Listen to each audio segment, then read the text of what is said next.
Good morning दोस्तों, मैं कुश कुमार सरल एग्जाम के यूट्यूब चैनल पे आपका स्वागत करता हूं। दोस्तों लेकर आए हैं 30 सितंबर से बनने वाले 10 करंट अफेयर के महत्वपूर्ण प्रश्न जो आपकी भारत में सभी प्रकार की जो परीक्षाएं होती है जिसमें करंट अफेयर आता है उसके लिए इम्पॉर्टेंट है। ठीक, तो उम्मीद करते हैं कि यह क्लास आपको बेहतर लगेगी आपके एग्ज़ाम के प्रति। तो शुरू करते हैं हम आज का हमारा पहला प्रश्न। और जो भी मेरे नए दोस्त इस क्लास से जुड़ रहे हैं वो अपने पर डे क्लास पाने के लिए इस लिंक सरल एग्जाम के चैनल से आप लोग जुड़ जाएं, जिससे आपको पर डे की क्लास मिलती रहे। ठीक, तो शुरू करते हैं हम आज का हमारा पहला प्रश्न है हमारा, हाल ही में कहाँ पर 20,942 फीट ऊंची एक चोटी का नाम दलाई लामा के नाम पर रखा जाएगा? तो इसके ऑप्शन हैं लद्दाख है, अरुणाचल प्रदेश है, हिमाचल प्रदेश है, जम्मू कश्मीर है। तो राइट आंसर इसका क्या हो जाएगा? आपका अरुणाचल प्रदेश हो जाएगा। बी ऑप्शन इसका सही हो जाएगा। ठीक, तो अभी एक गया था अरुणाचल प्रदेश। तो अभियान दल ने अरुणाचल प्रदेश हिमालय की गौरी चेन पर्वतमाला में 20,942 फुट की ऊंचाई पर एक मतलब इसका नाम अब दलाई लामा के नाम किया है। फिलहाल दलाई लामा एक पदवी है। ठीक, और इनका नाम जो था दलाई लामा जिनको कहते हैं, इनका नाम था त्सांग यांग ग्यात्सो, यही नाम था इनका। ठीक, और इनके सम्मान में ये त्सांग यांग ग्यात्सो चोटी रखा गया। ठीक, अगला है इसमें राष्ट्रीय पर्वतारोहण एवं संबंध खेल संस्थान के निदेशक कर्नल रणबीर सिंह जामवाल के नेतृत्व में टीम ने क्षेत्र के कुछ सबसे चुनौतीपूर्ण इलाकों से होकर 15 दिनों का अभियान शुरू किया है। ठीक, आगे बात करते हैं। केंद्रीय सड़क और परिवहन मंत्री नितिन गडकरी ने कहाँ पर ऑक्सीजन बर्ड पार्क का उद्घाटन किया? तो ये भी एक इम्पॉर्टेंट प्रश्न है। ऑक्सीजन बर्ड नाम का पहला पार्क है। ऑप्शन इसका नागपुर है, झारखंड है, त्रिपुरा और केरल है। तो इसका महाराष्ट्र का नागपुर जो है यहाँ पे इसका उद्घाटन किया है। महाराष्ट्र नागपुर में एक आप लोग जानते होंगे नीरी, ठीक, पर्यावरण से संबंधित संस्था है। ये नीरी जो है नागपुर में आपको मिलेगा संस्थान। और इसमें डिटेल से बताएं तो केंद्रीय सड़क मंत्री कौन है? तो नितिन गडकरी जो है महाराष्ट्र के नागपुर में oxygen word park Amrit Mahotsav park का उद्घाटन किया, जिसका नाम अमृत महोत्सव पार्क भी है। और यह जो है 8.23 हेक्टेयर क्षेत्रफल है, जिसमें 2.5 हेक्टेयर सामाजिक वानिकी के लिए समर्पित। उद्देश्य इसका क्या है? तो पर्यावरण पहल के तहत बना यह पार्क प्राकृतिक पक्षी आवास और मनोरंजन का केंद्र है। इसकी विशेषताएं बता दें तो तेजी से बढ़ने वाले ऑक्सीजन पैदा करने वाले पेड़ लगाकर वायु प्रदूषण को कम करने का मकसद है। लागत की बात बताएं तो इस परियोजना को मार्च 2023 में 14.31 करोड़ रुपए की लागत से मंजूरी मिली थी। ठीक, और बात करें महाराष्ट्र के बारे में तो महाराष्ट्र की राजधानी क्या है? मुंबई है। यहाँ के वर्तमान में सीएम कौन है? तो सीएम की बात बताएं तो एकनाथ शिंदे हैं। ठीक, एकनाथ शिंदे आप लोग जानते होंगे, 21वें सीएम है यहाँ के महाराष्ट्र के। और महाराष्ट्र का मुंबई जो है सबसे बड़ा शहर है, जो सालसेट द्वीप पे बसा हुआ शहर है। ठीक, तो ये भी याद रखना। आगे बात करते हैं। नेक्स्ट हमारा प्रश्न है, दुनिया का सबसे स्ट्रांग डेयरी ब्रांड किसे घोषित किया है? तो इसके एक मिनट, ऑप्शन इसके हैं आपका, ए ऑप्शन में है अमूल, स्विगी, पार्ले और लिम्का। तो राइट आंसर होगा इसका ए ऑप्शन, अमूल दूध जो है आप जानते होंगे वो दुनिया का सबसे स्ट्रांग ब्रांड है। तो इम्पॉर्टेंट है क्योंकि भारत का है, इसलिए इसको याद रखना। तो ब्रांड फाइनेंस की फूड एंड ड्रिंक्स 2024 की रिपोर्ट के मुताबिक अमूल को दुनिया का सबसे मजबूत डेयरी ब्रांड घोषित किया गया। ठीक, अमूल को यह खिताब लगातार चौथे साल मिला है। ठीक, और इस रिपोर्ट के मुताबिक अमूल का brand stand index BSI score जो है 100 में से 91 है और इसे AAA पॉजिटिव रेटिंग मिली है। अमूल का ब्रांड मूल्य जो है 2023 की तुलना में आपकी 11% बढ़ाकर 3.3 अरब डॉलर पहुंचा है। ठीक, इसकी स्थापना की बात बताएं तो स्थापना जो है 14 दिसंबर 1946 को हुई थी। ठीक, और जो श्वेत क्रांति है वो दूध से संबंधित थी और उसी के तहत इसको स्थापित किया गया है गुजरात में, आनंद में। ठीक, और अमूल की शुरुआत गुजरात के केरा में हुई थी, ये भी याद रखना। और अमूल की शुरुआत में सरदार वल्लभ भाई पटेल, जिसे लौह पुरुष के नाम से जानते हैं, वो वहीं के रहने वाले थे और इनका महत्वपूर्ण योगदान इसमें रहा है। ठीक, नेक्स्ट है, और हाँ बात करते हैं जैसे दूध के बारे में पूछ ले तो सबसे ज़्यादा दुग्ध उत्पादन कहाँ होता है?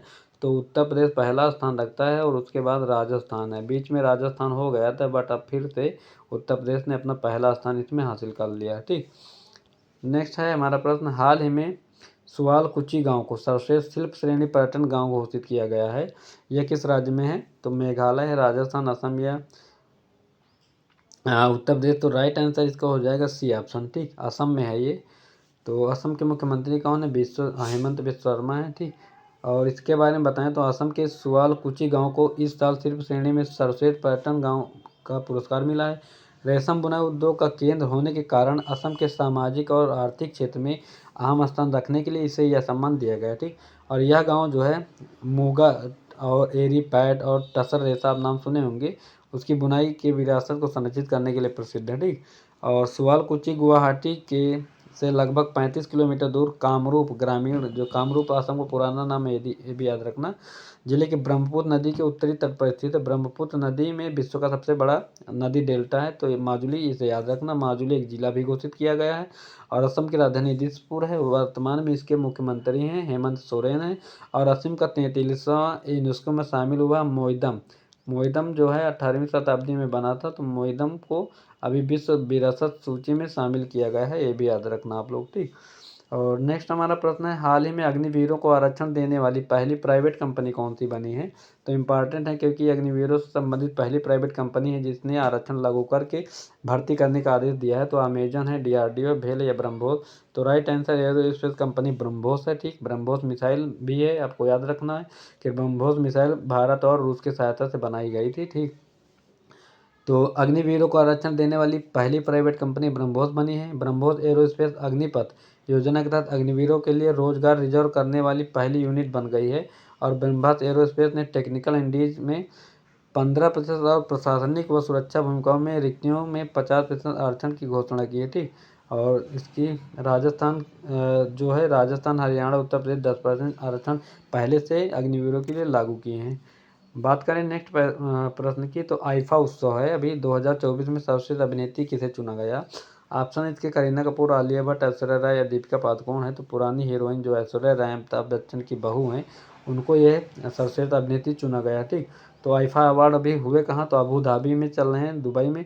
तो बेस्ट एक्टर के हैं शाहरुख खान, इनको मिला है, और ऐश्वर्या राय, रानी मुखर्जी बेस्ट एक्ट्रेस, इनको भी अवार्ड मिला। ठीक, किंग खान को जवान फिल्म के लिए दिया गया, ये भी याद रखना कि शाहरुख खान को दिया किस लिए गया है? तो जवान फिल्म के लिए अवार्ड मिला। और बॉबी देओल को भी एनिमल फिल्म के लिए दिया गया है।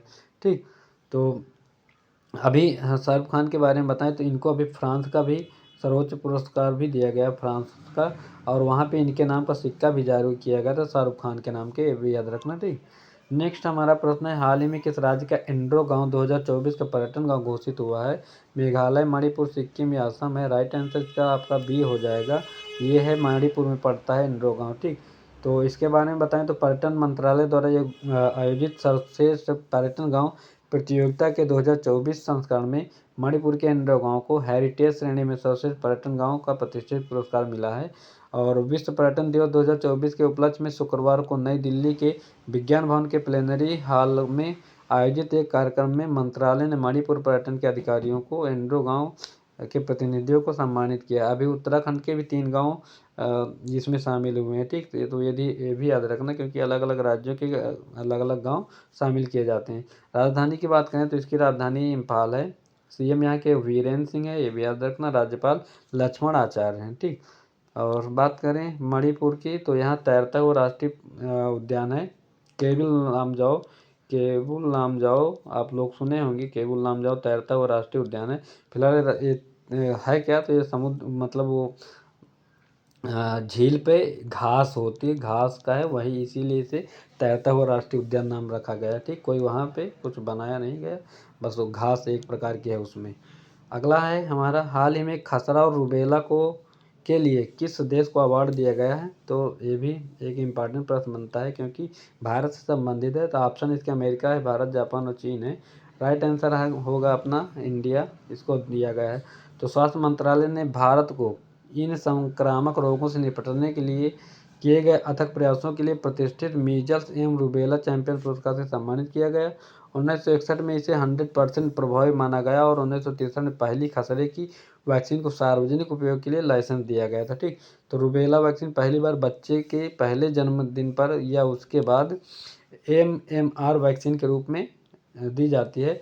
बच्चों को आमतौर पर पहली खुराक जो है 12 से 15 महीने की उम्र में लग जानी चाहिए। ठीक, नेक्स्ट है हमारा प्रश्न, किस मंत्रालय द्वारा पर्यटन मित्र और पर्यटन दीदी परियोजना शुरू की गई है?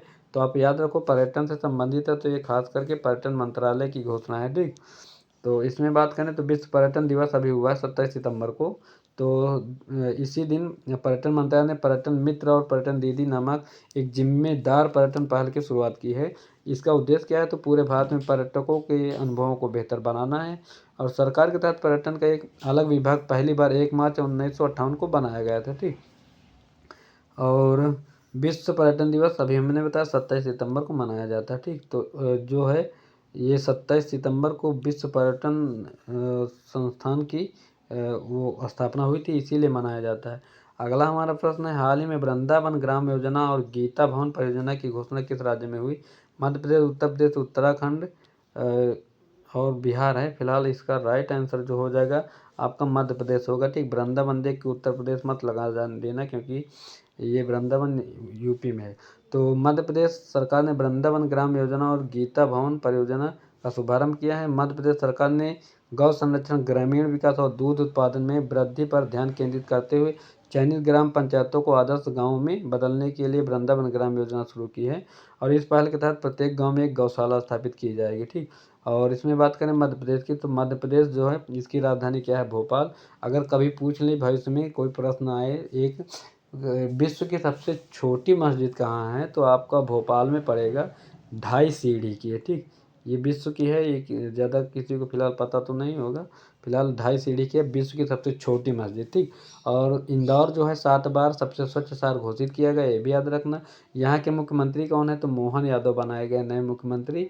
और यहाँ के राज्यपाल हैं कौन? तो छगन भाई भगन भाई जो भी पटेल जी, ये बनाए गए हैं। ठीक। तो ये थे आज के हमारे 10 करंट अफेयर के महत्वपूर्ण प्रश्न। और कुछ समस्या बिजली की थी, इस वजह से पीडीएफ नहीं बन पाई थी, तो मैं क्लास सुबह नहीं दे पाया।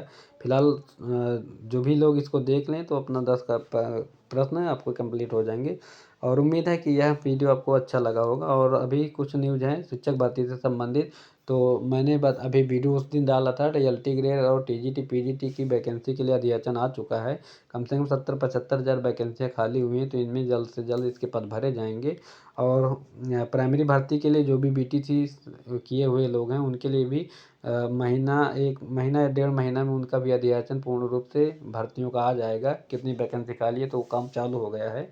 और टेट के लिए तो शायद इसी नवंबर में उसके फार्म के लिए अप्लाई के लिए बात चल रही है, तो जल्द से जल्द विभाग इसके लिए भी आपका नोटिस जारी करेगा। तो आप लोग इसकी तैयारी बेहतर तरीके से करते रहिए, ताकि इस भर्ती में आप सभी लोगों का चयन हो जाए। तो उम्मीद है कि यह न्यूज़ भी आपको अच्छी लगी होगी। और जो भी दोस्त इस क्लास को देख रहे हैं उसको कमेंट बॉक्स में कमेंट करना ना भूलें। और देखने के लिए थैंक्स। बाय सभी को। Thank you.